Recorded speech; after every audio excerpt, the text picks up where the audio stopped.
Hey everyone, and welcome to my channel. Today, I'm going to be talking about where Bask Bank is located in the United States.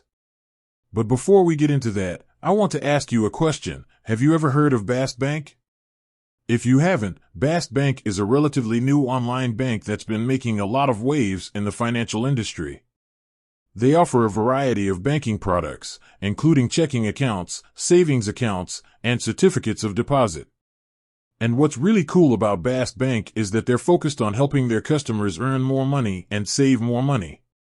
So, if you're looking for a new bank that can help you reach your financial goals, Bask Bank might be a good option for you. Now, let's get to the question at hand. Where is Bask Bank located? Bask Bank is a division of Texas Capital Bank, which is a publicly traded bank headquartered in Dallas, Texas. However, Bask Bank doesn't have any physical branches.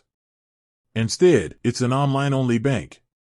So, no matter where you live in the United States, you can open a Bask Bank account and start banking online.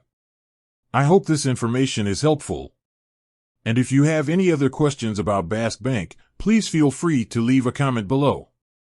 And with that said, thanks for watching, and until next time.